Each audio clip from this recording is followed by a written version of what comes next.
Hey guys, you're back. Or maybe this is your first time. Either way, welcome.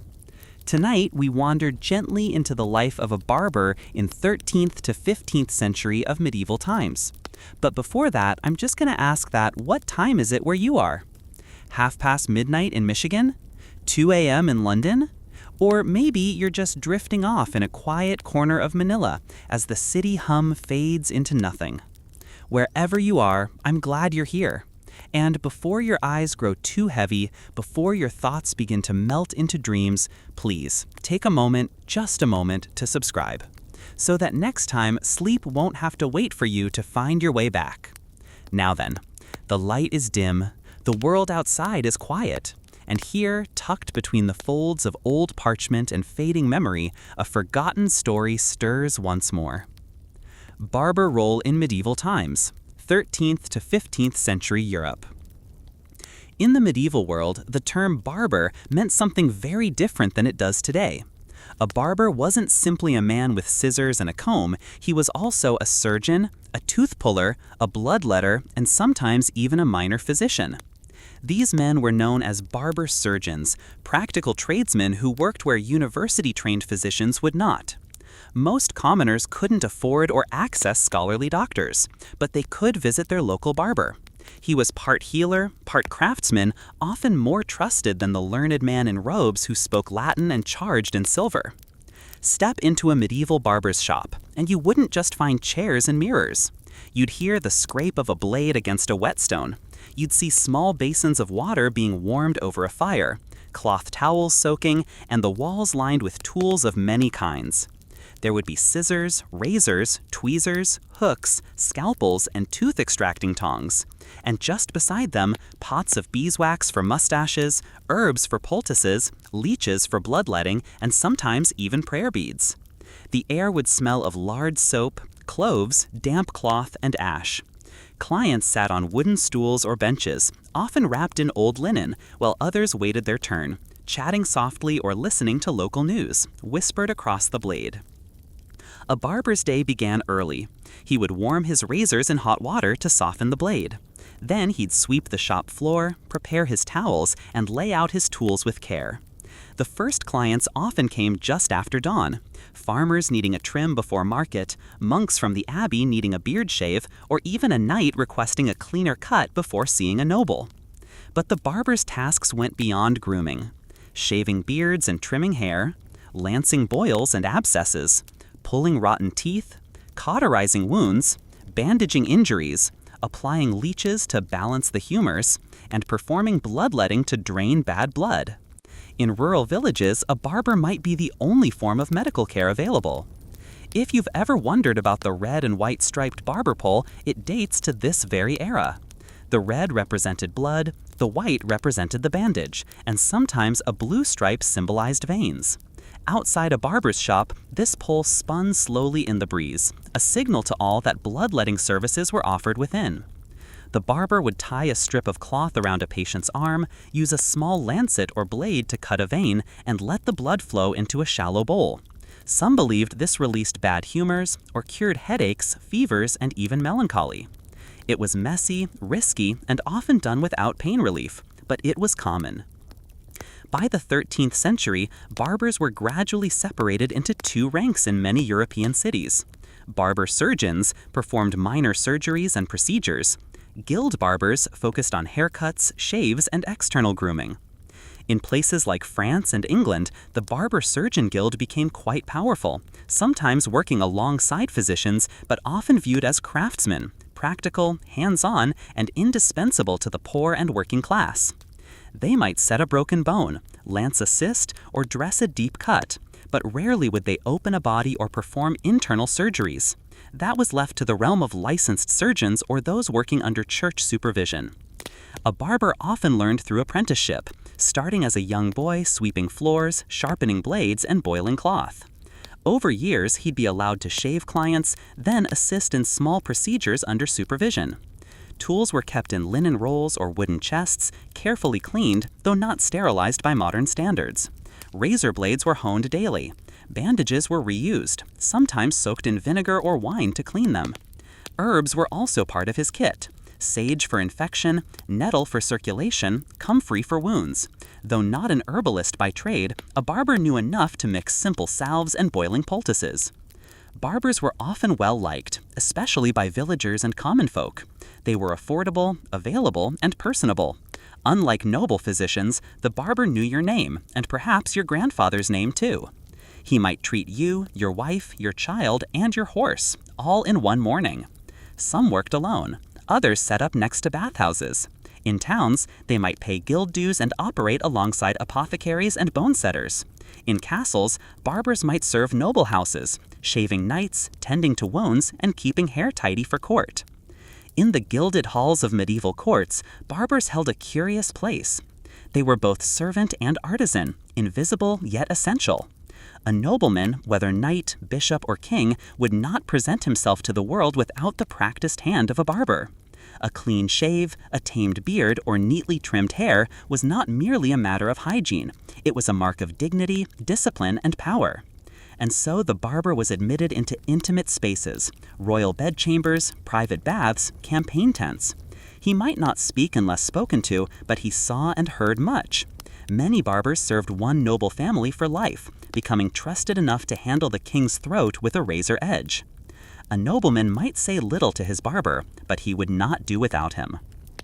Some kings, like Henry IV of England or Louis XI of France, retained full-time barber surgeons at court. These men not only shaved and cut hair, but also treated wounds, pulled teeth, drained abscesses, and dressed the injuries of war. To be a barber in the royal household was a steady living and a respected post, but still firmly beneath the court physician in status. He wore clean robes, but not silk. He walked the halls, but behind others. He spoke softly and always bowed. In the towns, among merchants, millers, scribes, and tanners, the barber was a familiar and necessary figure, one part craftsman, one part comfort. For the townswoman with an aching jaw, he was the man who pulled the infected tooth with a steady hand. For the baker, he cleaned wounds burned by fire. For the priest, he shaved the tonsor in the back of the head, just so. They spoke to him plainly, sometimes with gratitude, sometimes with complaints, but they paid in coin and expected his tools to be sharp and his rags clean. He was not highborn, but neither was he low. He was a tradesman, a guild member, and in some cities, barbers even ran multiple chair shops where apprentices learned under their eyes. Their standing was roughly equal to a blacksmith, tailor, or baker, respectable, needed, and woven into the everyday fabric of urban life. If he worked near a bathhouse, his shop was busy. If he traveled with fairs or markets, he earned his living on the road. And if he served well, he was often repaid in loyalty and steady custom. In the countryside, where no court physicians walked and no university Latin was spoken, the barber was everything. To a poor farmer or shepherd, he was not only the man who shaved his face, but also the man who bandaged the sick child, drained the swollen limb, and stitched the wound from a harvest scythe. He was paid not in silver, but in bread, eggs, candles, or bundles of herbs. His tools were fewer, his rags are older, but his work was the same and often more intimate, more appreciated. In some villages, the barber might be one of the only men who could read or write. He might even serve as messenger, record keeper, or midwife's helper. To the common folk, he was both healer and hair cutter, but above all, present. He knew their families, he saw them, he treated their wounds in silence and gave them comfort without a sermon. No courtly thanks, no gilded coin, but perhaps a warm loaf and a whispered, "Bless you, brother." Whether standing behind a king's golden mirror, working beside a merchant's tiled bath, or crouching in a mud-bricked cottage, the barber held the same blade, steady, worn, and familiar. He asked little, he carried much, and across classes and kingdoms, he was one of the few who touched the body, calmed the nerves, and gave relief in a world of fevers and fears. He may never have worn a crown or held a seal, but he held trust. And in the still, quiet rooms of history, sometimes that is worth more than either. By nightfall, the barber cleaned his blades again, soaking them in wine or water, wiping them with oiled cloth. Bloodied rags were hung out to dry or buried. The fire in his heart dimmed. He swept the floor and counted coins, usually copper or pewter. In a small village, his work was never done. A knock at his door at midnight might mean a woman in labor, a stable boy with a gash, or a traveler with aching teeth. And in such moments, despite no degree and no title, the barber stood as healer, with blade, rag, and steady hands. In the medieval world, before books were common and theaters were grand, stories moved with the wind, carried not by pages, but by people. And chief among them was the minstrel, the wandering voice of the Middle Ages.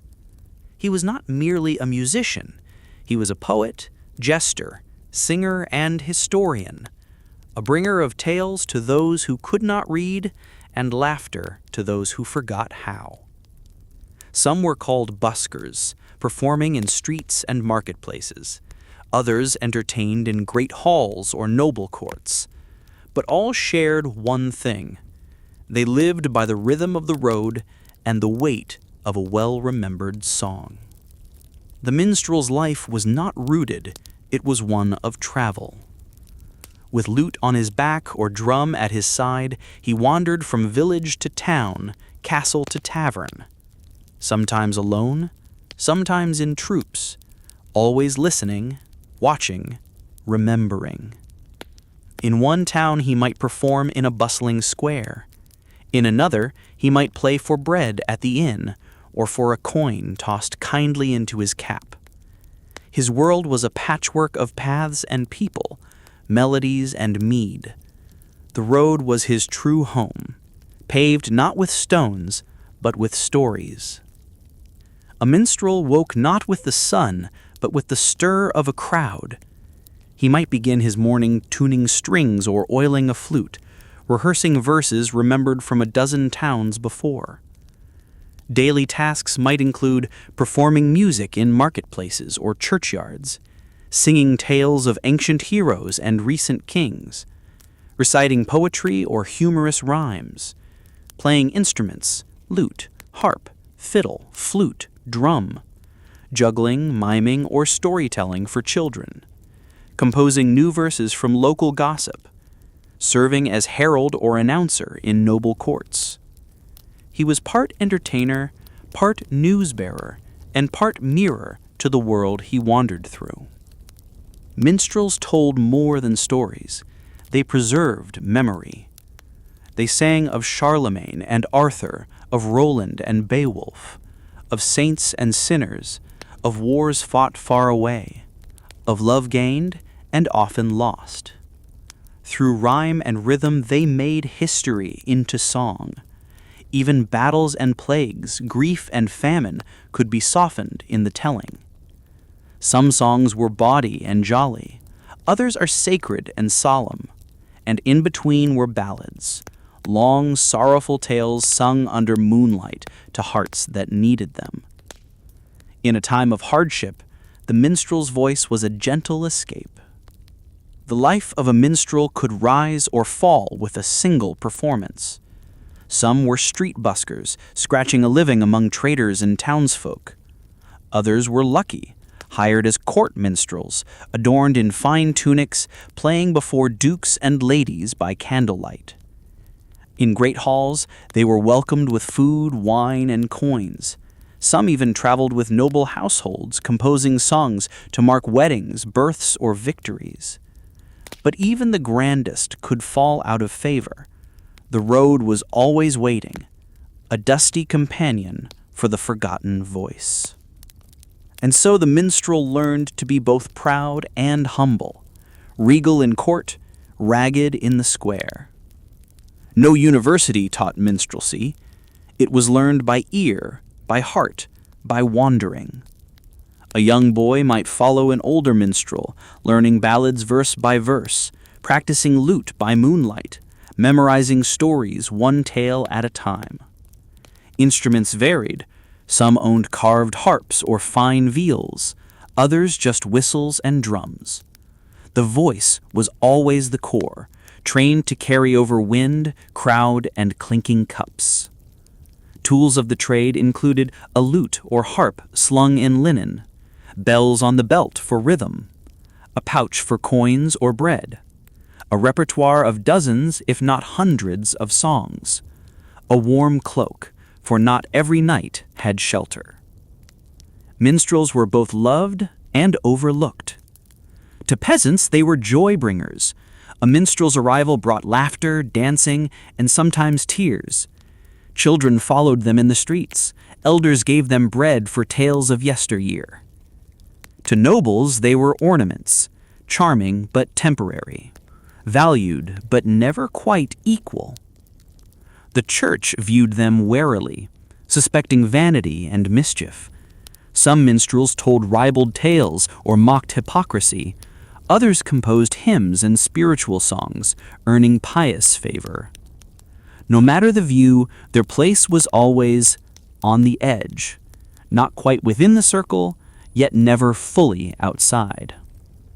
As twilight fell, the minstrel sought his evening's stage. A firelit inn, a noble's feast, a quiet square beneath the stars. He played until voices softened and heads nodded, and as people slept, dreaming of dragons or faraway queens, he gathered his cloak and coins, tucked his lute under one arm, and moved on. Sometimes toward warmth, sometimes into rain, but always forward, chasing the next crowd, the next song, the next flicker of wonder in a stranger's eyes. His name was rarely written, his face seldom remembered, but his voice lingered, in the melody hummed by a child, in the tale passed from mouth to mouth, in the smile of a stranger beneath the stars. He was the music in silence, the joy in sorrow, the story in song. Half poet, half vagabond, a light-footed soul wandering through history, a bringer of memory wrapped in rhyme. And though his steps have long faded, the echoes of his song still dance, wherever people gathered to listen and wonder. In the medieval world, the art of scent was not just for pleasure. It was medicine, protection, devotion, and sometimes power. A perfumer wasn't merely someone who made people smell pleasant. He was part alchemist, part apothecary, part artisan. He distilled herbs and resins, imported rare oils, and crafted blends that might grace a queen's pillow or a bishop's chamber. Fragrance was believed to ward off illness and evil. Where filth and plague festered, sweet smells offered comfort and a sense of safety. Perfume was more than luxury, it was survival. Step inside a medieval perfumer's workshop, a narrow room, perhaps above a shop or within the walls of a noble estate. Shelves lined with glass and clay vessels, jars of dried petals, bark, gums, and wax. A still, gently puffing steam through a copper coil. Mortars, pestles, and knives laid carefully beside folded cloths and charcoal burners. You'd smell rose, sandalwood, and camphor. You'd hear the soft bubbling of oils and the rasp of a pestle grinding resin. Sometimes the air was so thick with scent it clung to your hair for days. It was a place of transformation, where rough roots and faded flowers became elixirs, incense, and oils. The perfumer rose early, for time was needed to steep, distill, and blend. He would inspect petals drying from the previous day. He'd heat oils, strain tinctures, and fan slow-burning incense over trays of spices, saffron, cinnamon, and frankincense. Tasks of the day included preparing scented oils for the skin and hair, mixing floral waters for nobility, creating pomanders, small balls of wax and perfume worn to mask odors, brewing fragrant vinegar to ward off plague, crafting incense for chapels or noble halls, sealing bottles with wax and parchment. The work was slow and exacting.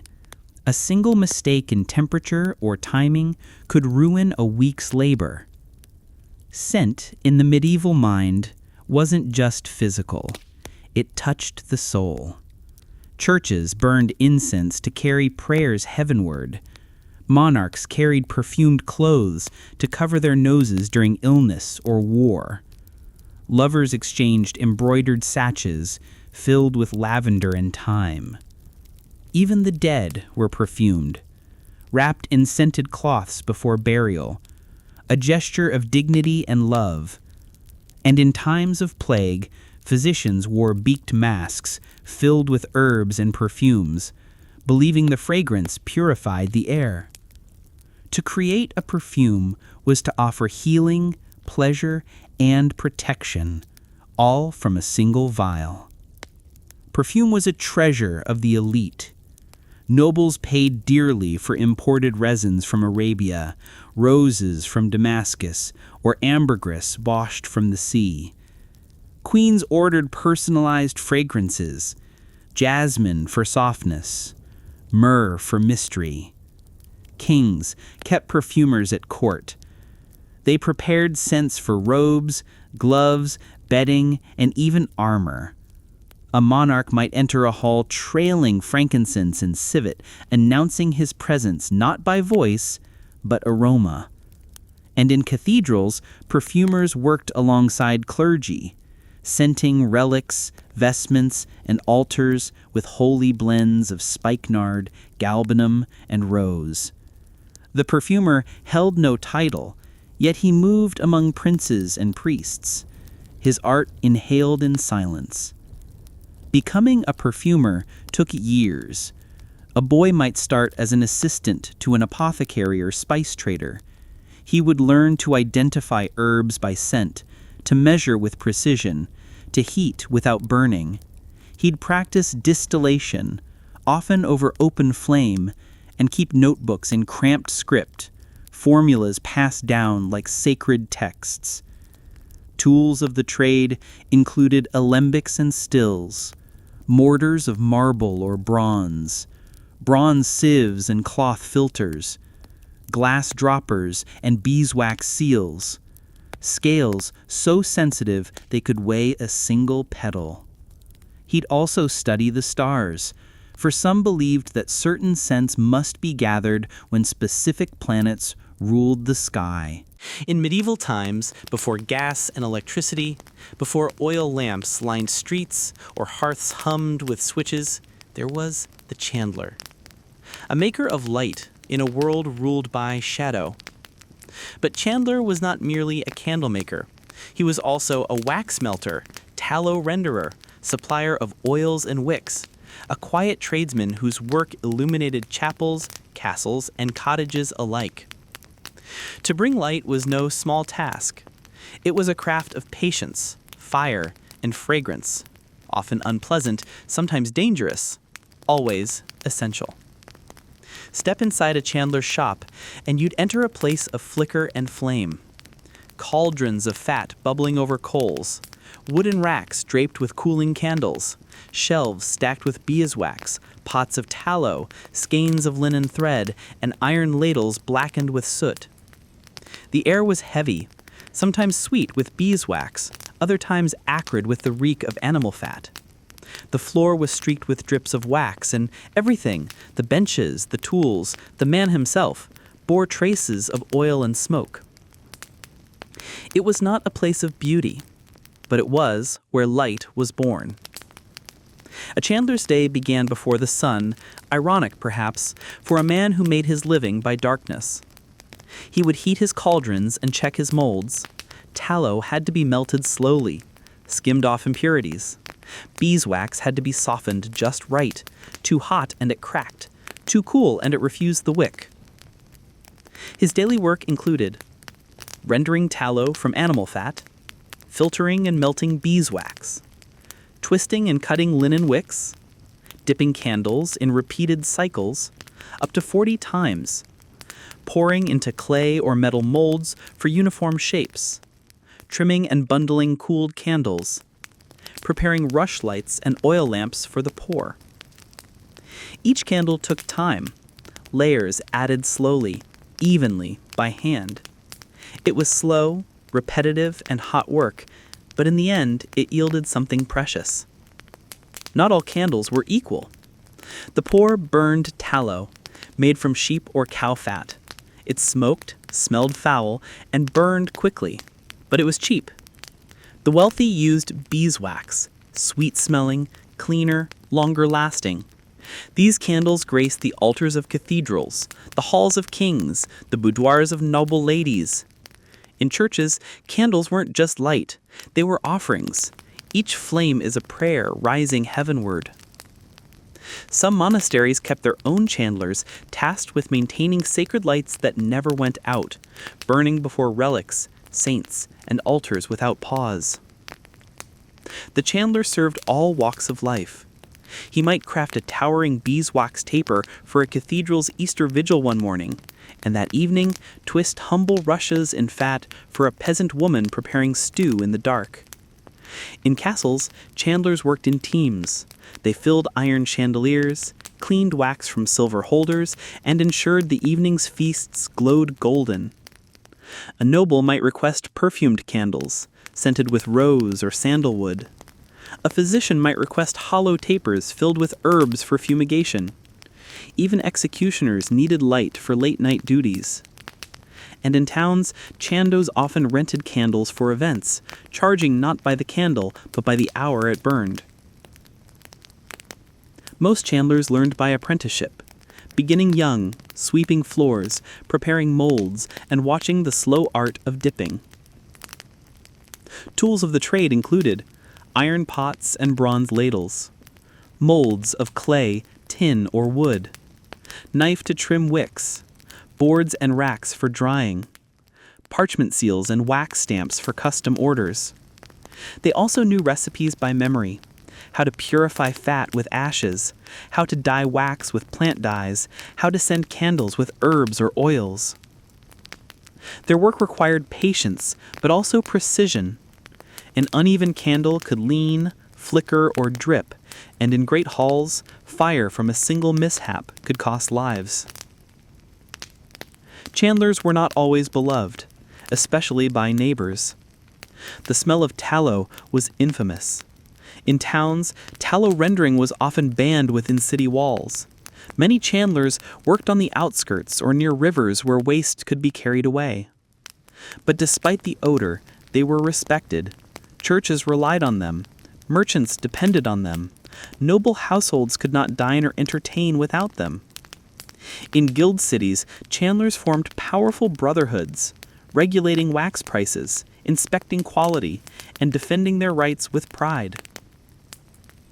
A master chandler was known by the smoothness of his taper, the strength of his wick, and the steadiness of his flame. As the sun set, the chandler wiped his tools with ash and cloth. He bundled cooled candles in twine, sealed wax blocks for trade, and banked the fire for the night. A quiet glow still flickered from the racks, soft flames trembling in the gloom. Perhaps he carried a bundle of tapers to the church, or left a single rushlight burning in the window for a traveler's path. And as the village darkened, it was his hand, unseen, unthanked, that gave it light. In the shadows of castles and cottages, chapels and kitchens, the chandler worked, unseen but essential. A bringer of warmth, a keeper of flame. A humble figure in sooty apron and wax-stained hands, illuminating prayers, meals, births, and deaths. Though the world now glows with glass and wire, the memory of his light lingers. In every candle flicker, in every scented flame, in every quiet room made gentle by a single trembling wick. Half craftsman, half guardian of the night, a quiet servant of the dark. In an age before engines and asphalt, before iron rails and paved roads, the wheel was life. And behind every strong wheel stood a quiet craftsman, the wheelwright. He was not just a carpenter, nor merely a smith. He was a master of movement, balance, and precision. A wheelwright built the parts that carried everything, from the humble farmer's cart to the royal coach of kings. His work didn't gallop like the knight, nor sing like the minstrel. It turned, slowly and surely, shaping the rhythm of daily life. Step into a wheelwright's yard, and you'd find the smell of oak shavings in the air, the ring of hammer on iron, and great wooden circles leaning like sleepy suns against the walls. The workshop was open and broad, scattered with heavy benches, wooden hubs, steaming cauldrons, and iron tires stacked like giant bracelets. Logs of ash, elm, and oak lay seasoned and split. A long pit might run the length of the yard, where wagon axles were carved and wheels were tested for their role. The space was part forge, part carpenter's den. And above it all, the scent of wood smoke and beeswax lingered like old memory. A wheelwright's day began with wood, selecting, shaping, and planning. Each task was heavy with labor and care, shaping the hood and hub, the center of every wheel, carving spokes, tapered and measured with precision, crafting the felloes, curved wooden sections forming the rim, fitting the iron tire, heated red hot, then quenched to shrink around the wheel, assembling and testing, ensuring perfect roundness and strength, repairing broken carts, wagons, and barrows. The work required strength, patience, and an unerring eye, for a single misalignment could shatter under load. A good wheel could last for years, or break within a mile, depending on the maker's hand. The hub, often made of elm for its strength, had to be bored clean and true. Spokes, usually ash, had to fit tight without cracking. The outer rim, or felloe, was formed in arcs, joined in a circle, and bound with an iron tire. This tire was heated in a fire until it glowed red, then quickly hammered onto the wooden rim. As it cooled, it shrank, locking the wheel together with a hiss of steam and smoke. It was a dramatic moment. The forge roaring, the wheel spinning, fire and water sealing the wheel's fate. The wheelwright served every corner of society. Peasants came with hand carts and plow carts needing repairs before market day. Merchants needed sturdy wagons for trade. Nobles demanded carriages, not just functional, but elegant, smooth, and silent. Even kings relied on wheelwrights. In great households, they were retained on estates, ready to build or fix carts that carried everything from wine to weaponry. In armies, a broken wheel could stall a march. A wheelwright might travel with troops, mending wagons, fixing siege gear, or building new transport on the fly. No journey could begin without him. A wheelwright's craft took years to master. A young boy might begin as an apprentice, sweeping the yard and fetching water. He'd learn to read grain patterns in wood, shape with draw knife and adze, and measure spokes by feel. His hands would ache, his knuckles would split, but over time he'd learn the music of turning things true. Essential tools included the spoke shave and draw knife for shaping, the auger for drilling hubs, the compass and calipers for measurement, the tire bender and anvil for shaping iron, the hooping pit, where wheels were fixed and tested. It was a craft of many parts: wood, iron, fire, and sweat, all moving as one. Though he rarely wore fine clothes or walked in noble halls, the wheelwright was deeply respected. Villagers called on him as a matter of necessity. Merchants relied on him to keep their fortunes rolling. Priests and bakers, smiths and shepherds all turned to him when the wheel cracked or the cart leaned. In towns, wheelwrights often joined the Carpenters Guild or had their own associations. Some worked closely with blacksmiths. Others were also cartwrights, building entire wagons from frame to wheel. He didn't travel far, but his wheels did, across kingdoms, through forests, into battle and home again. As the sun dipped low, the wheelwright wiped sawdust from his brow and cooled the forge. Wheels leaned gently along the walls, glowing softly in the dusk. His tools were hung on iron nails. The smell of scorched wood lingered in the air. Perhaps a wagon was ready for the next day's journey. Perhaps a noble's carriage was complete. Or perhaps only a single wheel had been mended, but it would carry bread to market or firewood to a hearth. And as the stars rose, the wheelwright rested, knowing that someone, somewhere, would move forward tomorrow because of his craft. He did not ride the wagons. He did not wear the silks, but he made the journey possible.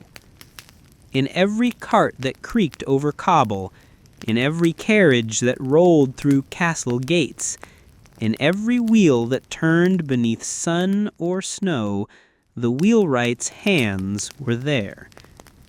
Part carpenter, part smith, part silent architect of motion, he shaped the paths of medieval life, not with words, but with wood and iron.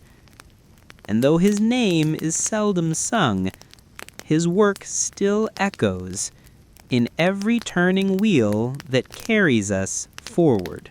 In a time when every thread was spun by hand, every tunic woven by toil, there stood the weaver, silent behind their loom, shaping not only garments, but the very fabric of life. A weaver wasn't simply a maker of cloth. They were artisans of patience, of rhythm, of quiet beauty. From their hands came the cloaks of peasants and the robes of kings. They clothed monks, merchants, midwives, and nobles alike. In a world without factories, each thread tells a story, and the weaver wove them all. Step into a medieval weaver's cottage or town workshop. A large wooden loom dominates the space.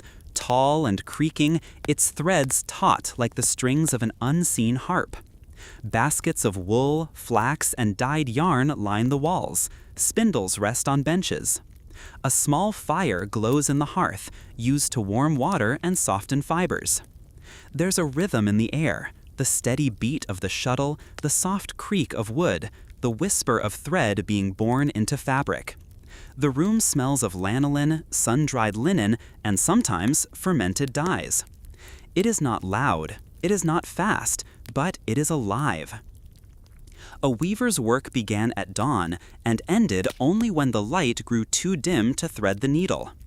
Each day brought a mix of tasks: spinning raw wool or flax into thread, stretching yarn onto the loom, a careful, time-consuming task, weaving fabric row by row with a hand-thrown shuttle, adjusting tension and fixing snags, washing, drying, and sometimes dyeing finished cloth, preparing bolts for sale or trade at the next town market.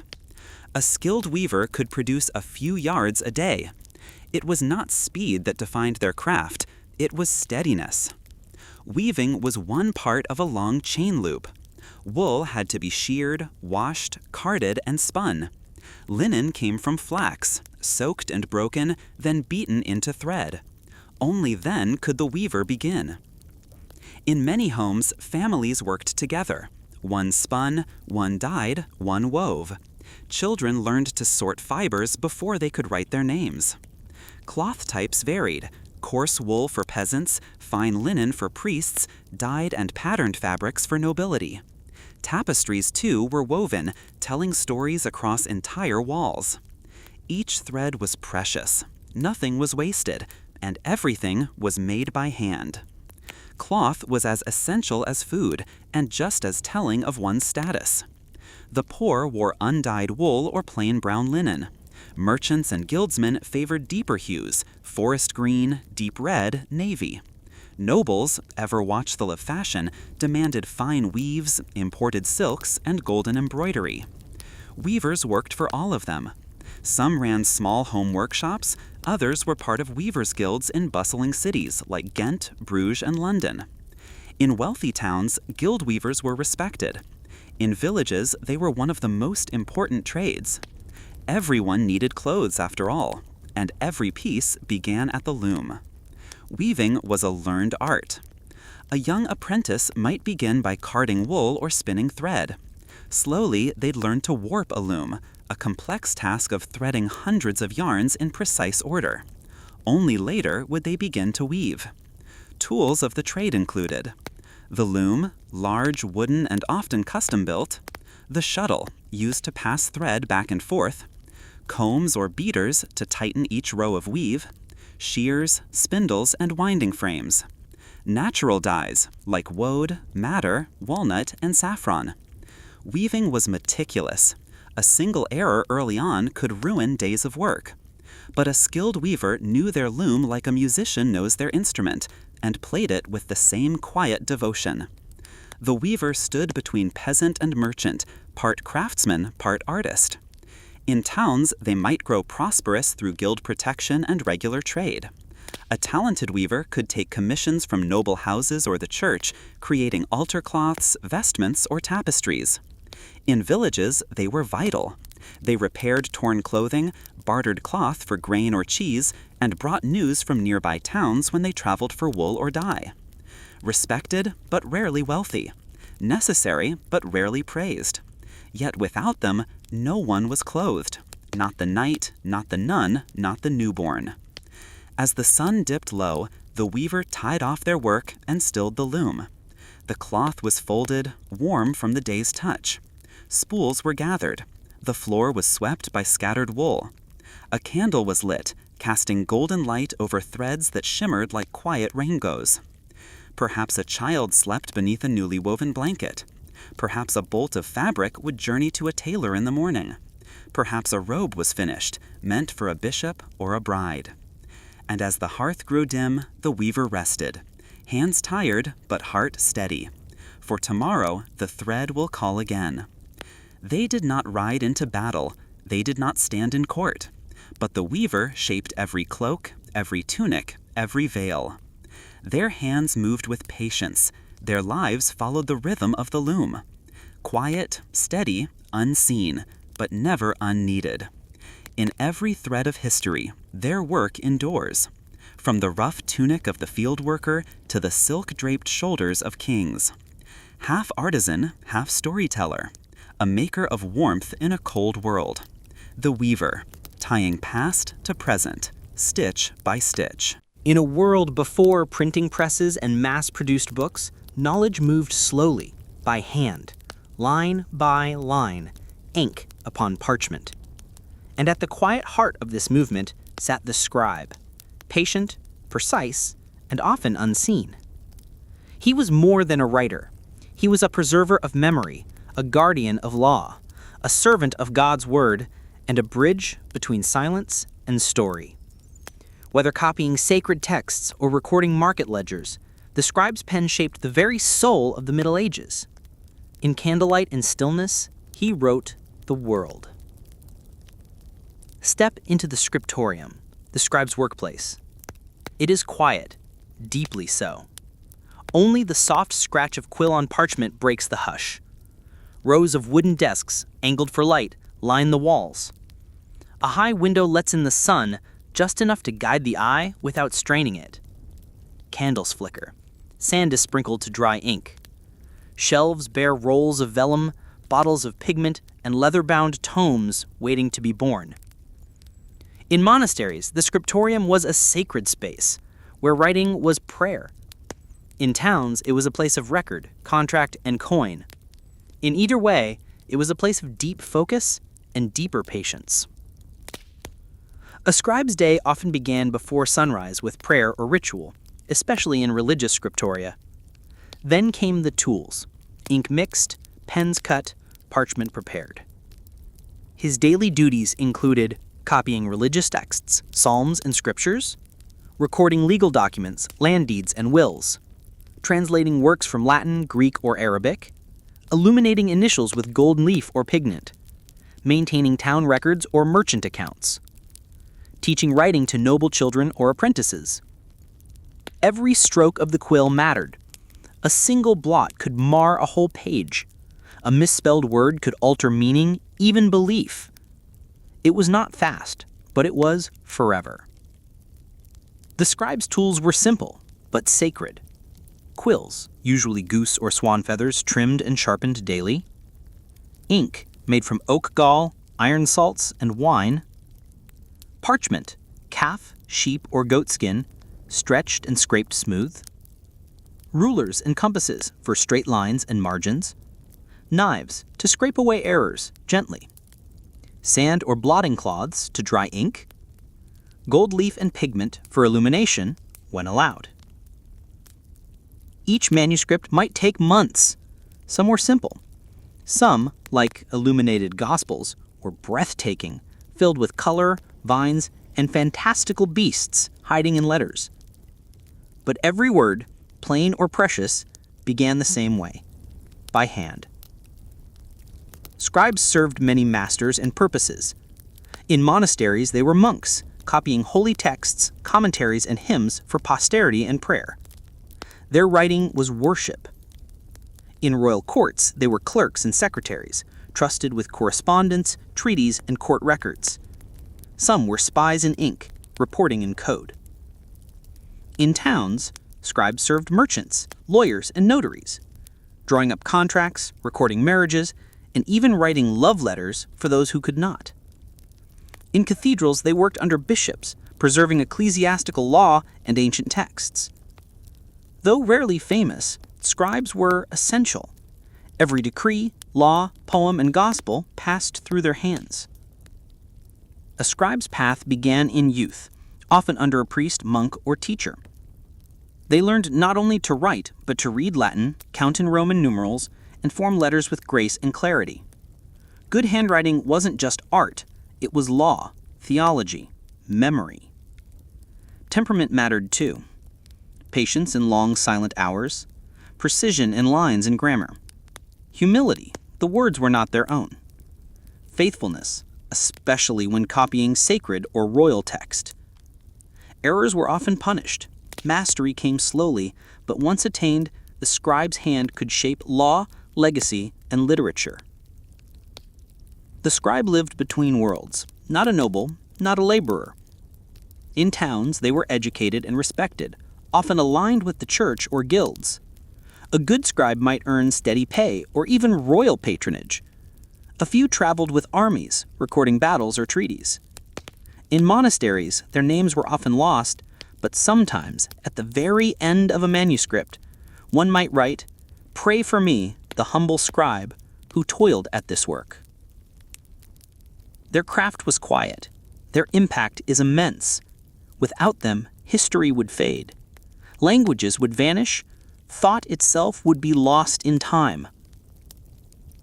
As twilight came, the scribe gently blotted his last line.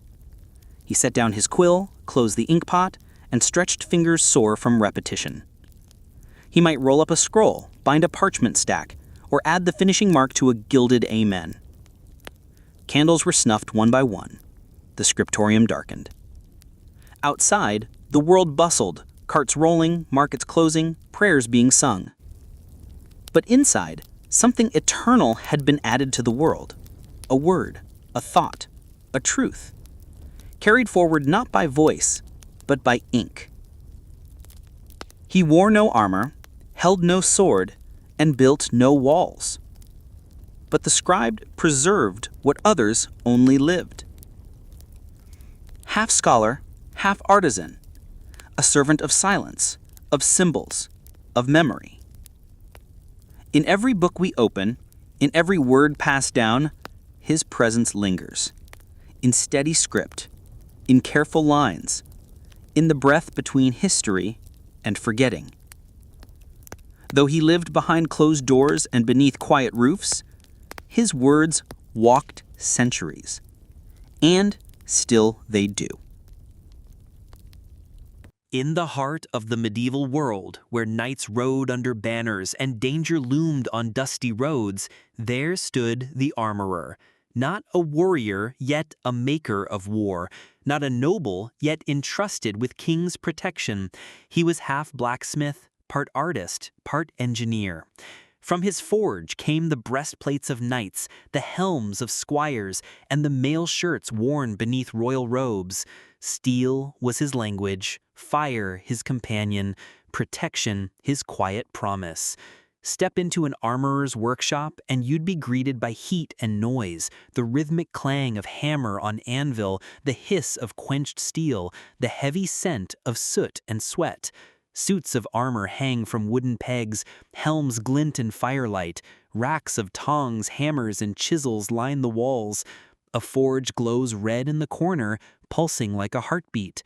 Leather aprons hang beside coats of mail, chalk drawings of measurements scrawl across old planks, and beside it all, a small wooden desk where scrolls and wax seals record the names of lords and battles past. It is a place of both craft and quiet power. The armorer's day began before the sun, with coals lit and bellows blown. His daily tasks included heating and shaping raw steel into plates and forms, crafting mail by hand, ring by ring, measuring knights for custom-fit harnesses and helms, riveting joints for mobility in battle, polishing armor with ash, vinegar, and cloth, etching crests and religious symbols onto shields or breastplates.